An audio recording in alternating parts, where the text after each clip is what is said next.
folks, welcome back. Thank you for watching. Please do hit subscribe if you haven't done so yet. It really does help when you do that. So today folks, it's the big annual pedalboard build video, and regulars to this channel might have noticed that I'm a few days late this year. I typically release these build videos on the 1st of January at the stroke of midnight to coincide with the new year.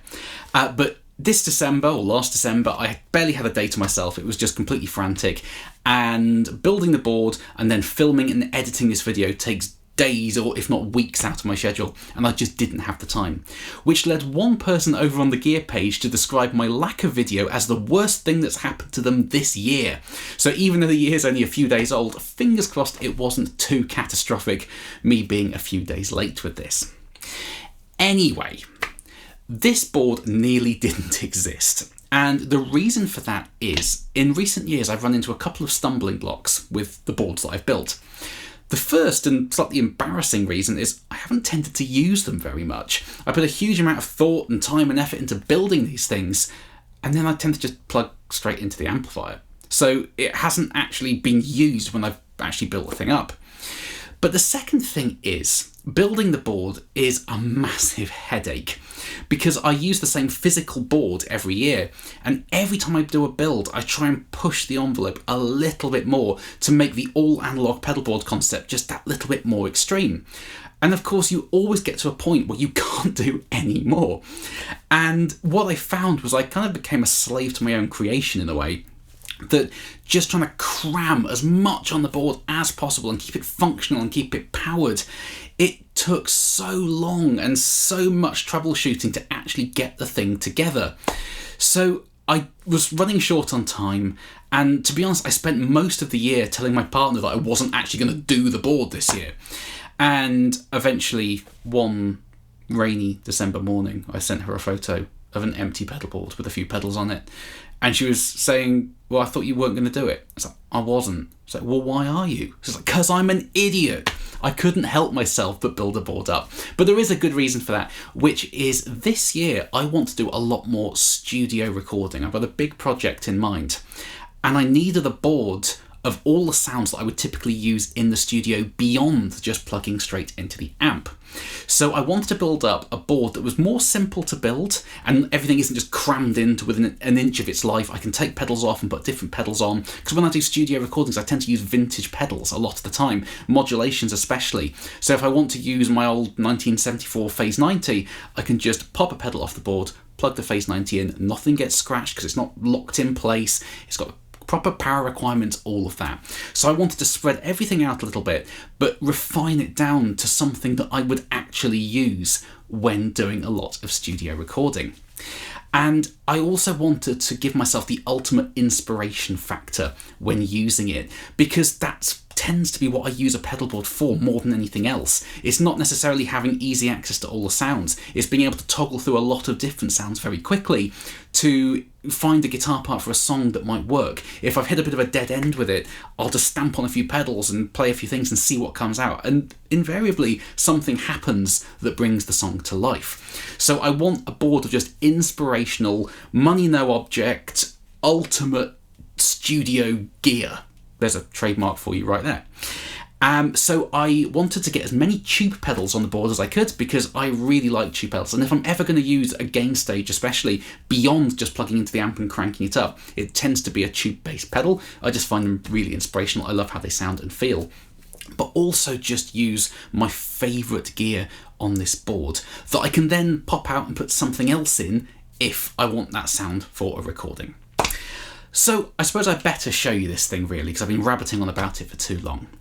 This here under my feet is the 2025 all analog pedalboard, and you'll notice that it's a little less crammed in than it has been in recent years, and there's some much bigger form pedals, especially with the Time Warp and the Effectrode tube drive, because I wanted those pedals on the board because they're just some of my all-time favourite pedals. The tube drive in particular I've wanted on kind of every board I've ever built, but I've always not gone with it because A, it needs a huge amount of power, and B, because the footprint is absolutely massive and I could cram more on if I didn't have that much taken up with the tube drive. That's not happened this year. I've put on exactly what I want to put on the board. And it also means, as I said, that I can pop things off, because this isn't everything I want to use when I'm recording. I've got plenty of other pedals here. Two here that come straight to mind. The Tubesteader Magnesium, I love. The Hageman Blue Overdrive, I love. Both tube pedals that I record with all the time, but I can't fit everything on the board. However, there are now gaps on there with the correct power for those pedals. I can just pop one pedal off, plug those in, and go with it, and it integrates into the rig seamlessly. So this isn't a conclusive board for the year, but this is my starting point anyway. And it's just a collection of my favourite gear. Top quality components, all of it's boutique, all of it's built by hand, I think, pretty much. Most of it's tube based or has old germanium transistors in it, that sort of thing. And it's just my box of inspiration for writing and recording some songs this year. So today what I'm going to do, folks, is the usual thing. I'm going to plug this board in a second, and I'm going to go through each pedal individually through an amplifier that you will all know if you watch this channel, and just show you what every pedal sounds like in isolation. But at the end, I'm going to layer things together and do some extended, more creative playing to show you how I would typically use it in a studio setting for creating some sort of dense textures, especially with delays, and just really trying to bring a song to life. So let's put the power on and see where we end up. Okay, so everything is now completely powered up. Let's make some noise with this monstrosity, shall we? So the guitar I'm going to use to demo the board for you today is one that regulars to this channel will be very familiar with by now. This is my McGuire T-Style that I bought at a guitar auction a few months ago, and it's just become the guitar that I measure all other guitars against. I have upgraded the electronics and the hardware. It now has a Don Mayer Nancy bridge pickup, which I have also connected to this little toggle switch here, because that pickup has two outputs, one at full power, which is about 7K, and one at about 2/3 power, about 4.5K. And that's really nice for sort of cleaner, arpeggiated sounds. Just drops the output, gives it a slightly smoother top end. So I'm not going to use that too much today, but it is connected to that toggle switch if you're wondering what that is. And in the neck pickup position is a Ron Ellis mid-tool. And the two of those just pair together. It's very bright, very defined, but just sounds like a quintessential blackguard. And to be honest, my other guitars haven't really been getting played much recently, because unless I need a sound that this instrument can't provide, I've tended to just stick to this. It's wonderful. So I'm going to use the old favourite today. Now, for an amplifier today, I'm also going to stick with an old favourite of mine, my Vajra JTM45 clone, which is an astonishingly good mid-60s hand-wired JTM45 circuit running on Gold Lion KT66 tubes. And again, it's just the amp that I always gravitate towards. I've got plenty of other amps here that I adore, all my Dr. Z's, for example, but especially for gear demos, it's just an incredible pedal platform. So I tend to start here when I'm demoing pedals and look elsewhere if I need to. But I'm going to stick with the Vajra JTM today.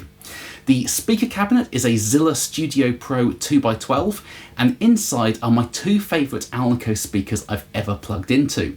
On the left is the brand new Celestion Silver Alnico 100 for Celestion's 100th anniversary. It's kind of a 30-watt recreation of the old silver bell that was in JTM45s and Vox AC30s back in the 60s, and that is paired with a Fane A60, which is a more balanced sounding speaker, but those two just slot together, colour in the gaps that the other leaves for a very full frequency and righteous sound.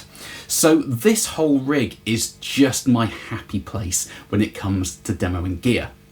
But also in the middle of that, between the board and the amp, is my Dr. Z Z-Verb, which is a tube-driven spring reverb unit, somewhat similar to the old Fender 5G15, but a little bit different. And I tend to use this quite a lot, but today I've turned it right down, because this video is obviously going to be very sort of talk, play, and I don't want to be forever waiting or talking over reverb tails. So it's just tickled in a little bit for a slight sort of drop shadow effect for the entire guitar rig. So without going anywhere near the board, if I turn it off mute here, this guitar through the Z-Verb into the JTM45 with the mics recording and balanced out perfectly sounds like this.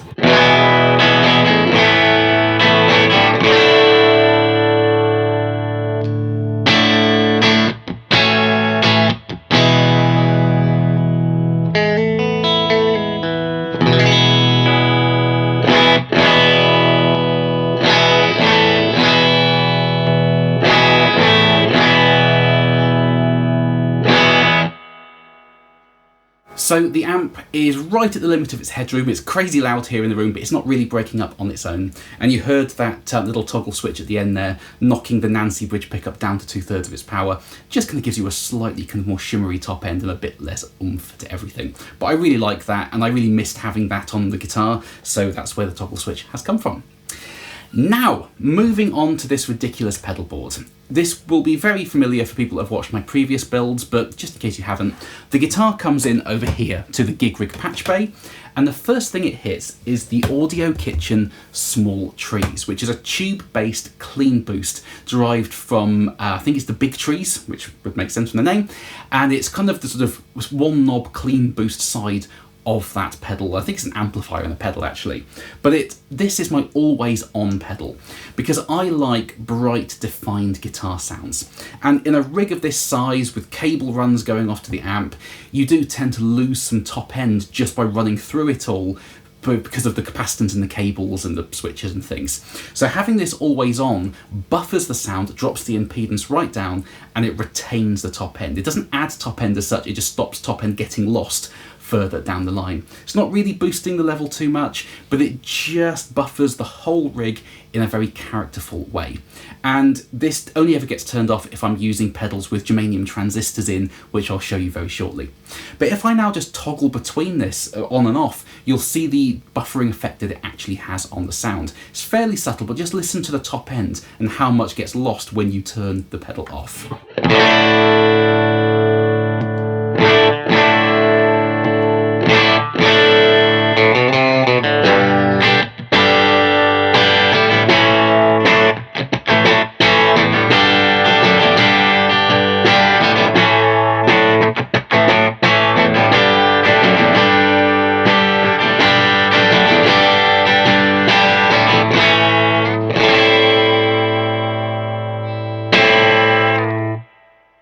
So it is noticeable when you really tune into that. It just helps to keep everything sparkly and defined as the signal moves from the guitar through the whole rest of the rig here. But the first thing I'm going to do is now turn this off, because these first two loops have old school pedals with germanium transistors in them. And as most people will know, putting a buffer in line before a germanium transistored pedal generally makes it misbehave. The treble shoots up, the cleanup doesn't really work on the volume control, it just becomes a bit uncontrollable. So that's going to stay off for these first two loops. And this first one here is my fuzz loop. And in here I have two outstanding fuzzers.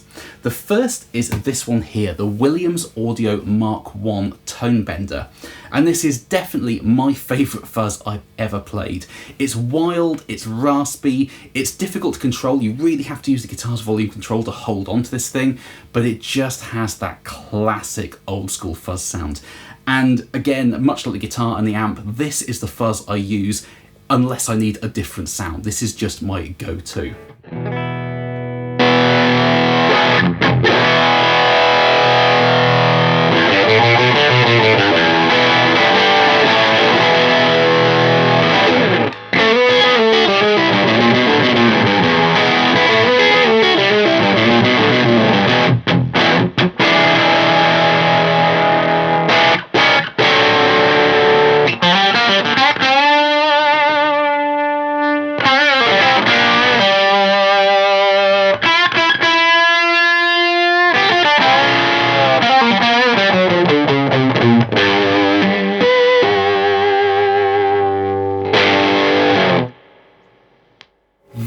Very 60s in the best way, and this is just my happy place when it comes to fuzz. I adore this pedal.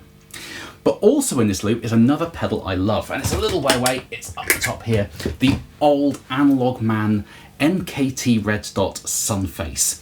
Now you'll hear that this is slightly sort of darker and more smoky sounding than the Tone Bender, but again, it's a classic fuzz, and it has that incredible germanium fuzz face cleanup on the volume control, which I will demonstrate now.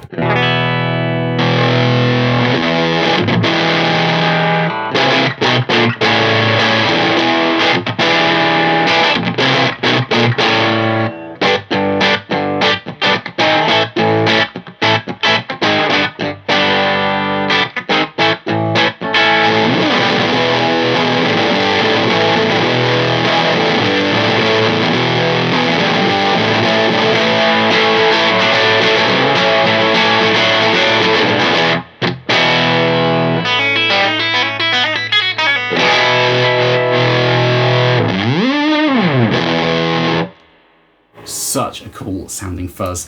Perfect for the Hendrix thing, perfect for anything 60s and sort of raspy sounding. So those two fuzzers tend to be the only real fuzzers I use. I've got others here that I use for slightly different flavours, but generally the old tried and true favourites are where I live.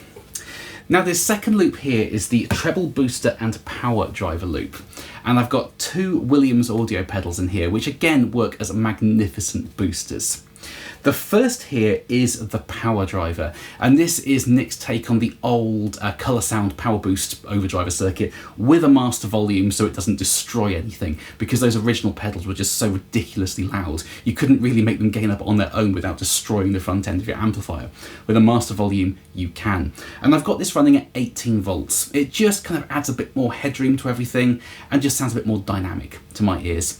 So I've got this set gainy, and it has that kind of broken console type sound, the old Beatles Revolution type thing, but it's a really wonderful alternative to a sort of standard overdrive pedal or fuzz.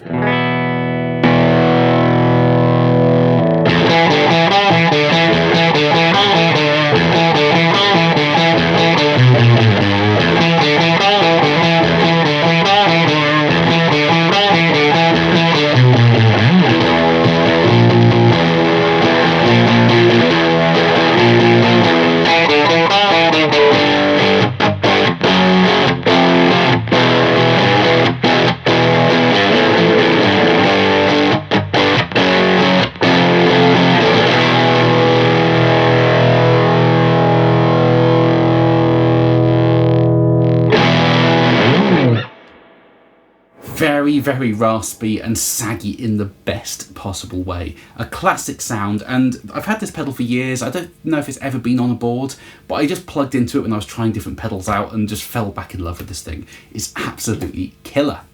Now the second pedal in this loop here is the Golden Ranger, which is Nick's Rangemaster treble booster. This has a Yellow Jacket Mullard OC44 transistor in, which was the one used in the original Rangemasters. And as with all Rangemasters, you tend to stack it into a gainy amp or another pedal to really make it sound its best. But on its own, it really has that kind of gnarly, sort of honky Rory Gallagher type thing going on in abundance. And you can use it as a standalone pedal. It sounds great.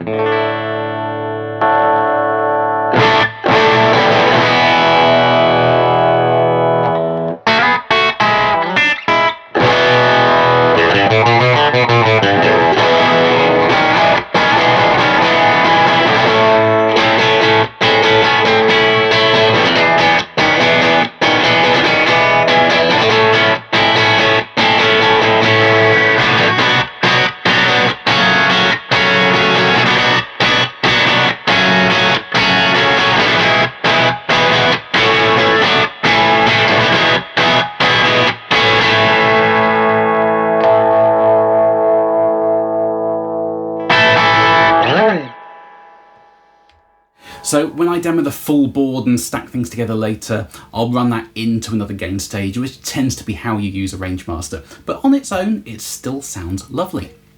Now that's the end of the germanium transistor loop, so I'm going to pop the small trees back on and move on to my compressor.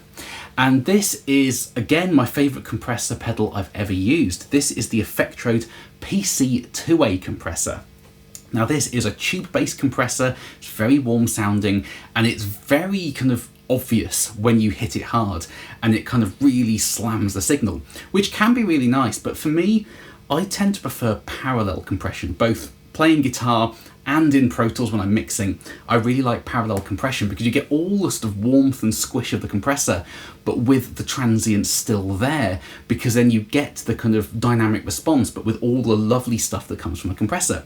So to solve that, which I've done for a few years, I'm running it in the loop of a Gig Rig wet box, and I can then blend between the compressed signal and the dry signal and everywhere in between.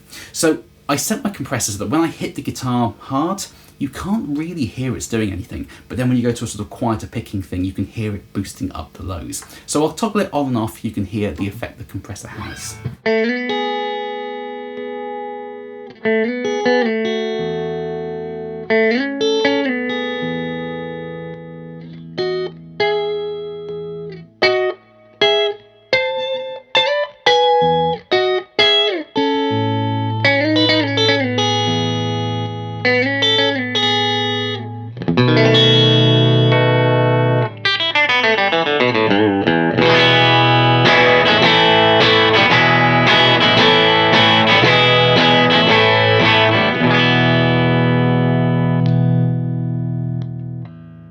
So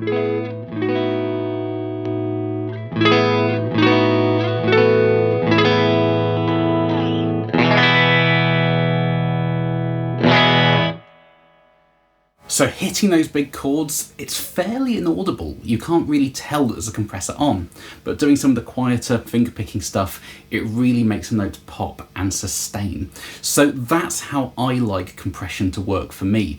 Fairly invisible, but it's always got your back. If you play lightly or miss a note, or you play a bit quieter, it just boosts it up. It's a little helping hand underneath your signal. So that's how I use compression. You can of course set it much more extreme if you're playing with bass or something, but for me, that's what works. Now, this next loop here is a little bit different to previous years. This is my mid-boost loop. Now, this has always traditionally been a tube screamer paired with a Cologne type pedal. Now, the first pedal here is indeed a sort of mid-range booster, but it's not a tube screamer this year. This is the Effectrode Blue Bottle. Now, I bought this secondhand a while ago. You can't buy these anymore. They were a limited edition run, so I'm very lucky to have this thing here. But this is kind of, to my ears, a clean tube screamer. It has that kind of 500 Hz mid push, but without really gaining up on its own. And you can use it to kind of shape your tone to boost harder into an amp without really having any sort of op-amp type clipping or anything like that. So again, I'll show you this later boosting into other pedals, which is where it really shines, but you can kind of hear the effect it has.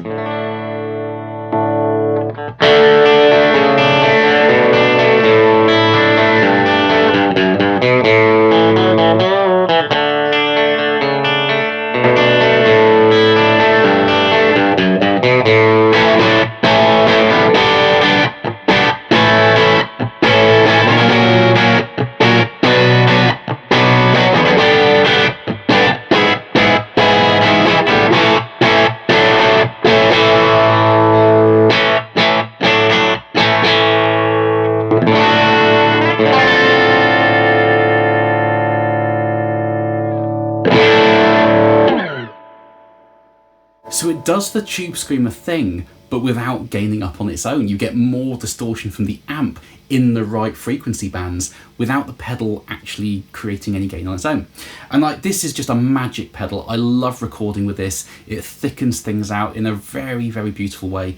And it's based on old Pultec sort of tube studio gear circuitry, which keeps me very happy. Now, the other pedal in this loop is one that you will have seen before. This is the Decibelics Golden Horse, the kind of quintessential Cologne clone that is made today. The correct diodes in it. There's videos online where Guillaume from Decibelics is comparing this to his original gold clone. It is indistinguishable, like not even slightly. You can't really tell which pedal's on when he's A-Bing between them. It is absolutely dead on. And I set my Cologne with a little level boost, but actually quite gainy. And this is of course a hard clipping circuit, which you never really think of Colognes as being. You think of them being a sort of soft-edged overdrive, but they're actually a sort of hard-edged clipping pedal, much like a distortion. And again, this has the classic Cologne sound that we know and love. For all kind of twangy sounds through to boosting into gain stages, it's just a circuit that works despite the hype.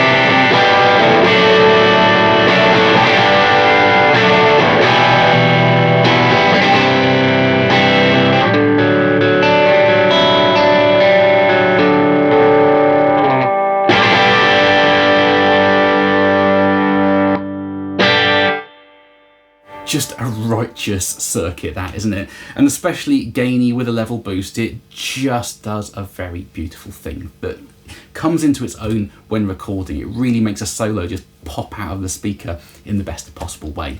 So, very hyped circuit, but it really does work nicely. Okay, so the next pedal here is the next loop here, sorry, is my modulation loop. And I've always had kind of 3 or 4 modulations on the board: phaser, flanger, chorus, vibrato, all of that. And I've slimmed this right down this year to just 2 pedals.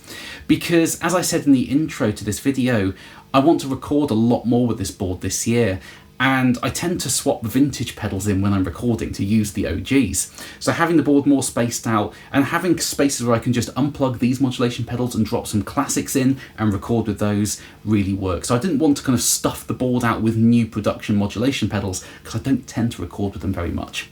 But these two here are absolutely magical.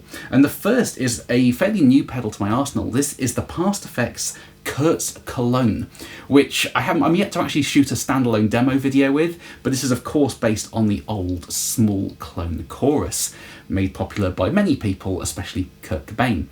And it's very configurable, this. I'm kind of running it in a fairly traditional mode, but when I'm recording, if I want to just click a modulation pedal on, I tend to use a chorus, and this works magnificently well. So I'll pop the compressor on just to smooth it out a little bit, but I'll show you some nice chorus sounds here.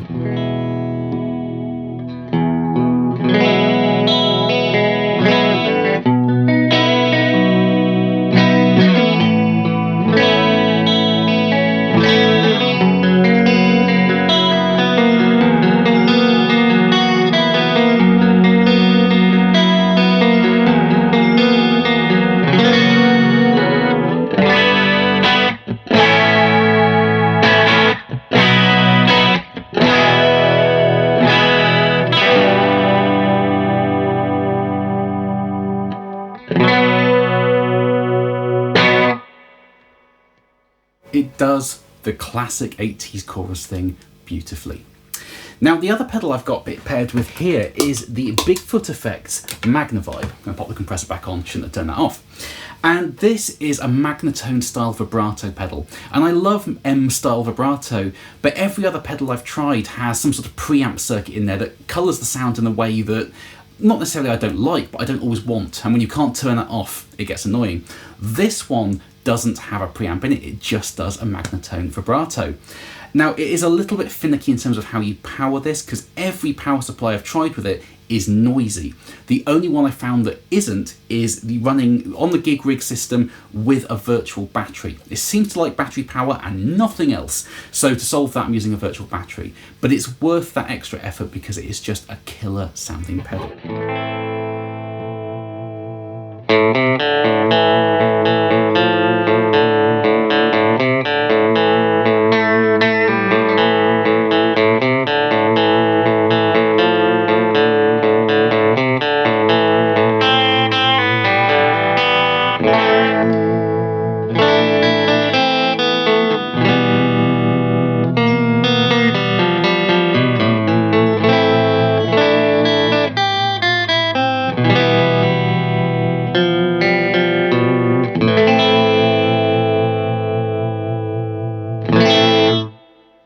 Very, very cool. You can of course make it sound properly seasick. I'm running it fairly subtly, but it's an alternative to chorus that to me feels a little bit less cheesy.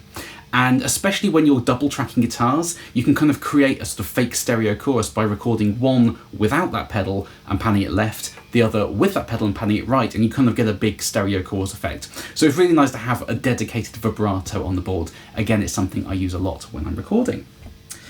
Okay, so we'll move on to the second looper here, and the first pedal here is the secret preamp from Chasetone, an old Echoplex EP3 type preamp, which on its own doesn't really create a huge amount of gain, a little bit of level, but it just kind of shapes this whole guitar sound, and again it's a really good booster into an amp, into another gain pedal.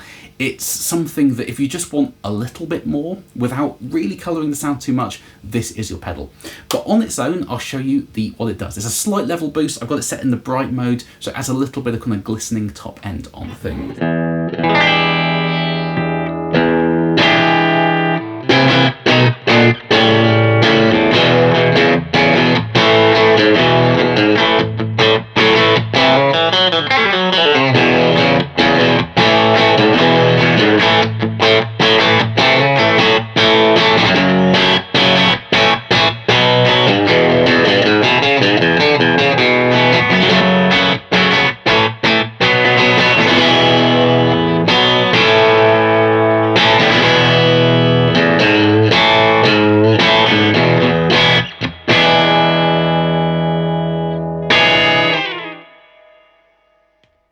just that more pedal. Really sort of bitey and sizzly, especially when your amp is at the edge of breakup. It just nudges it over the line in the best possible way.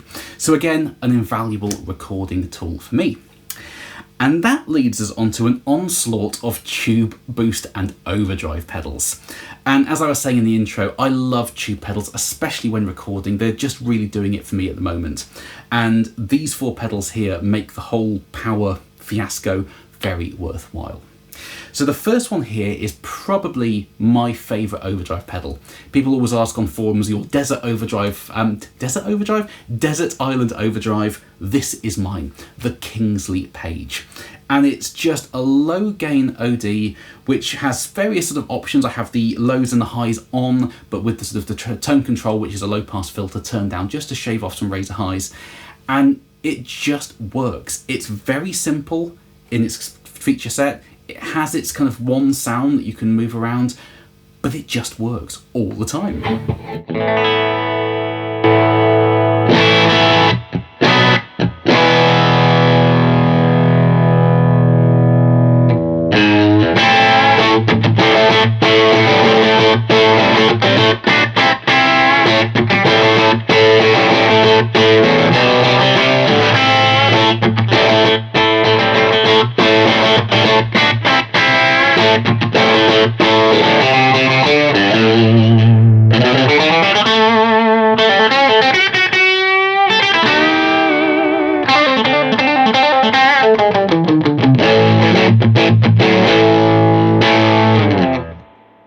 Thick, meaty, squishy, sizzly, it is everything in one little white box. So this is definitely my favourite overdrive pedal. Now next up is another Kingsley pedal, and I've been tempted to try and get hold of a Kingsley Constable to swap this out with because I tend to prefer the British sound. But to be honest, the Jester is a different sound. If I want a British sound, I've got amps here and pedals that can do that.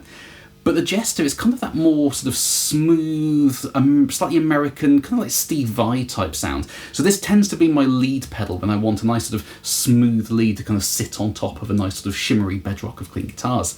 And it just works. It has its sort of wonderful sort of mid-rich sound, and it just feels like you're plugging into a nice gainy amplifier.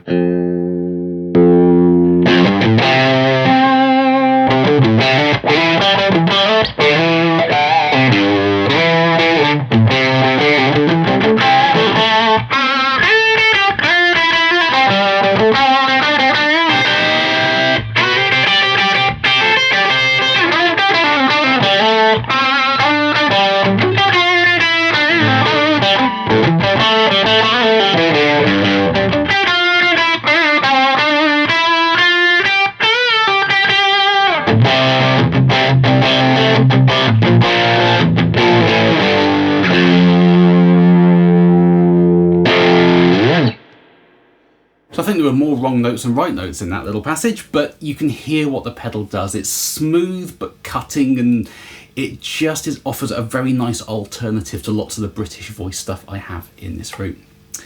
Now the next pedal here is this little red one, the ROY, and I demoed this pedal and kind of helped Ollie at Tubesteader launch this at the end of last year, and it really impressed me. This is kind of a Vox in a box type thing. It's going after the top boost overdrive sound. It has the 12AX7 in it to do the clipping, but it also has a transistor on the front end pushing the tube to give you a little bit more sag under the fingers. And it really does feel uncannily close to something like an AC30 or my Dr. Z Z-Rec. Now it can do the kind of clean shimmery thing as well if you want it to. I've got both sides of this set pretty gainy. One maxed out with a level boost, and the side I tend to use most of the time is kind of sort of low to medium gain. But it has a kind of scooped sound to it, as you tend to get from sort of AC30s, certainly in the upper mid-range. And it just has a lovely sizzle to it. It's very sort of dynamic and just rich. It really kind of adds an extra flavour when you layer it up in a track.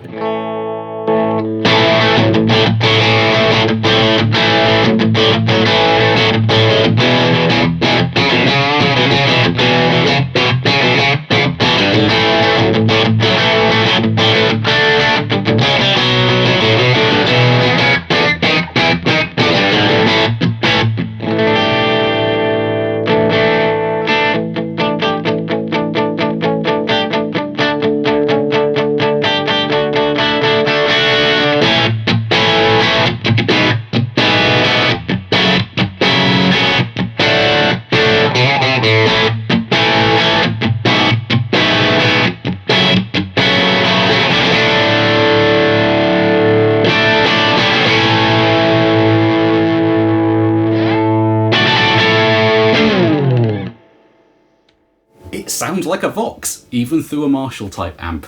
Very, very impressive piece of kit this, and as soon as I plugged into it and demoed it, I knew I wanted it on the board for this year, because especially the track I put together to go at the front of that demo video, some of the guitar sounds in that were just incredible. The sort of really gainy, sort of Foo Fighters-y type sounds. This pedal is wonderful for that, so I knew I wanted it on the board. Now finally, in terms of overdrive pedals, is a pedal I've wanted to have on the board for a long, long time, and haven't just because it's huge and takes an ungodly amount of power. But seeing as I'm going after the ultimate recording rig this year, I knew it was going on there, and this is the Effectrode tube drive. And this pedal can do everything from a clean boost through to screaming distortion. I have swapped out the V1 tube, which Phil at Effectrode does say is a really good way of kind of lowering the gain of this pedal if it's too much. I can't remember exactly what's in there, it's like an AT7 or an AV7 or something. So the front end gain is lowered slightly. But this is very mid-thick, and again, it's great for lead lines to really thicken things out in a very squishy way. And it records brilliantly well as well. It's not a pedal I tend to use too much, but when I'm doing an album, it gets used everywhere for leads and rhythms and everything. So again, I knew it was going on the board this year.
So I just love that you can really hear and feel the tubes kind of fizzling away under your fingers. It's a very kind of amp-like pedal. I know lots of tube overdrives and other overdrives are sold on the amp-like response type concept. This one feels like a high gain amplifier, even into an amp, like an old school amp that's set cleanly. It's just alive, and I knew I wanted it on the board. So those are my tube overdrives I know I'm going to be recording with a huge amount this year. And that takes us to the last three loops. Now, the reverb is all taken care of by my Z-Verb, which, as I said, I normally turn up quite a lot. I haven't for this video.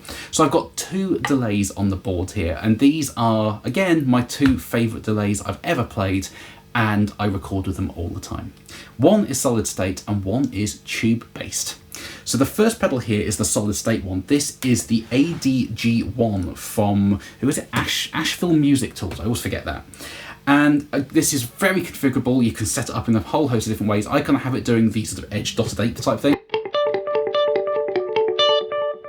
with a slight modulation on the repeats, but it's a very pristine sounding delay for a Bucket Brigade delay pedal. It's kind of edging towards that tape weld a little bit. It's not, but a little bit. It's very bright and defined, which I'm really enjoying more and more nowadays. And yeah, it just sounds wonderful.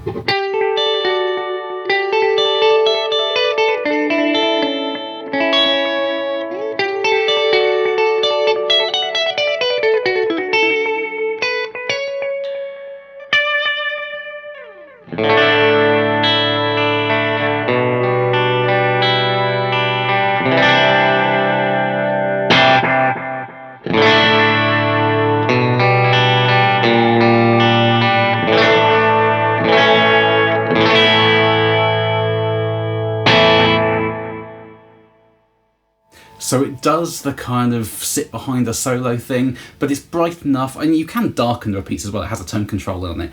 I run it bright, and it just kind of pokes out in the best possible way. And that modulation circuit can go everything from subtle to absolutely ridiculous. So a very, very cool delay pedal. Now, the next pedal here has a slightly iffy power requirement, and it involves it running on its own power supply. It can't be part of the Effectrode Atomic or the gig rig system. It needs 18 volts of power at over an amp, which no power supply seems to be able to do. So this is running on its own dedicated power supply going off to the plug. This is the Crucial Audio Time Warp, which is a tube-driven Bucket Brigade delay. And I bought this last summer, and it's been on every song I've recorded since. It is just a box of inspiration, this. Now, the modulation circuit in this, as I covered in my demo, can just about do subtle, but it goes absolutely haywire beyond that, and you can use it as like a modulated step filter and so much stuff. I use it in a more subtle way, but this is kind of my ambient pad delay. I have lots of repeats, the modulation circuit just working, and the tube preamp just kind of adding a lovely warmth to everything. I'll pop the compressor on just because that's how I like to use it, but it does this thing wonderfully well.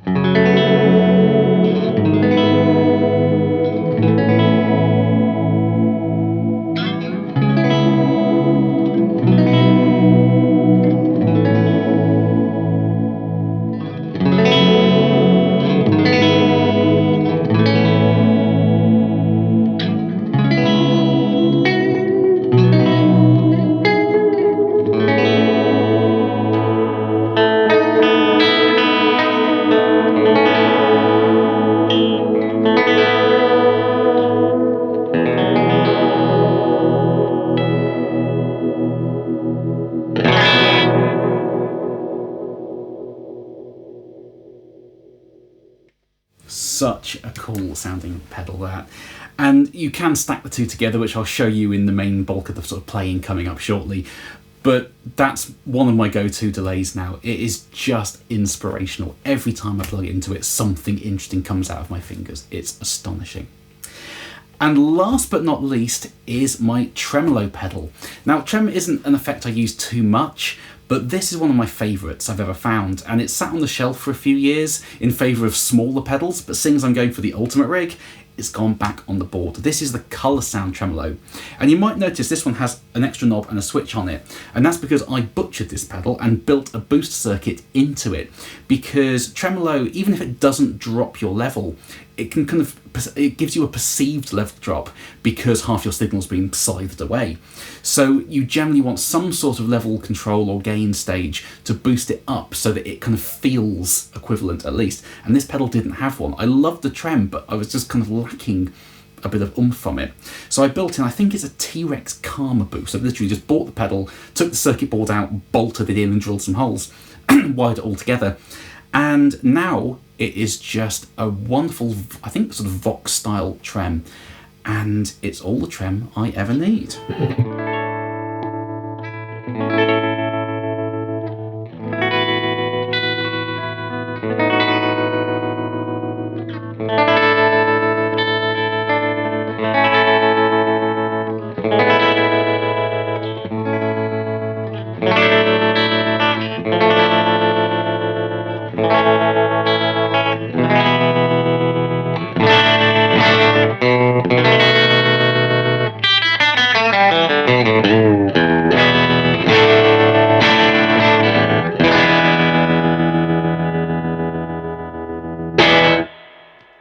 It does one thing, but it does it perfectly. So that is the rig, folks. That's how every pedal sounds individually. But as is tradition for these videos, I'm now going to switch to a different guitar, probably use a guitar with some humbuckers in, and just stack a few of these pedals together in various orders and see what inspirational sounds we can coax out of this ridiculous board. So I'm going to switch this out, probably for a thin line with some PAFs in it, and just start stacking a few things together and see where we end up. So this is the point in the video where everything tends to get very, very messy. So I'm going to try and avoid going completely over the top, but I just want to stack all this stuff together and see where we end up. So without further ado, folks, fingers crossed, here we go.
we are, folks. Now, it did indeed get very messy at the end there, didn't it?